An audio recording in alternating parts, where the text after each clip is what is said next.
তো বড় ভাই তোমরা কেমন আছো? আশা করি সকলে অনেক ভালো আছো। তো তোমাদেরকে স্বাগতম জানাই আমার প্রথম মিনি ব্লগে। হ্যাঁ বড় ভাই, ঠিক শুনেছো, এটা আমার প্রথম মিনি ব্লগ। তো সকাল সকাল গুটি গুটি পায়ে হাঁটা দিয়ে দিলাম, কারণ আমি যাব রেস্টুরেন্ট। আমি যে রেস্টুরেন্টে কাজ করি। হ্যাঁ বড় ভাই, তোমরা ঠিক শুনেছো, আমি একটা রেস্টুরেন্টে কাজ করি। বেশ ওইসব বাদ দাও, জাস্ট ভিউটা দেখো ভাই, ভিউটা। রাস্তায় যেতে যেতে দেখি এখানে চ্যাংড়া ছোড়া দাদি ফুল বিক্রি করছে। তারপর একটু সামনে এসে দেখি চ্যাংড়া ছোড়া বউ দুজনে মিলে এখানে ফুল বিক্রি করছে। বেশ ওইসব ছাড়ো, আমি এখন রেস্টুরেন্টে চলে এসেছি। রেস্টুরেন্টের ভিতরে গিয়েই দেখি এখানে আমাদের চঞ্চল ছোড়া বসে আছে। হ্যাঁ ঠিক শুনেছো তোমরা, এর নাম হচ্ছে চঞ্চল ছোড়া। দাঁড়াও বড় ভাই দাঁড়াও, তোমাদেরকে একটা দারুণ জিনিস দেখায়। এই দেখো জিনিসটা। ভাই ইন্দুরটা পড়ে গিয়েছে। ইন্দুরটাকে দেখে আমার প্রচুর ময়া লাগছে। আহারে বেচারা, কন্টেনারের নিচে পড়ে গিয়েছে।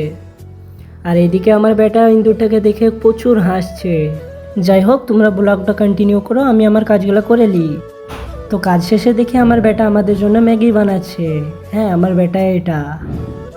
বেটা তো বাপের জন্য ম্যাগি বানাবে, এটা স্বাভাবিক তাই না? তো যাই হোক, আমার বেটার কাছ থেকে আমি ম্যাগিটা নিয়ে নিলাম। তারপর সব স্টাফগুলোকে ডেকে নিয়ে একসাথে খাবো। তো একটা প্লেট নিয়ে নিলাম আমি এখান থেকে, কারণ ভাই ম্যাগি খাবো।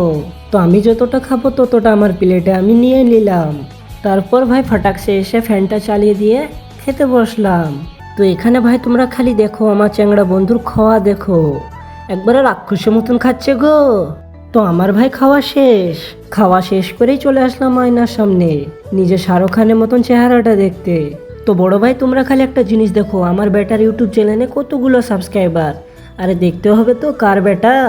তারপর দেখি চ্যাংড়া ছোড়া ওখানে তার চ্যাংড়ির সাথে কথা বলছে। তো আমি ওইসব দিকে ধ্যান না দিয়ে কাজ শেষে রেস্টুরেন্ট থেকে চলে আসি, আর গুটি গুটি পায়ে হাঁটা দিয়ে দিই রুমের দিকে। তো আজকের মিনি ব্লগটা এই পর্যন্তই ছিল।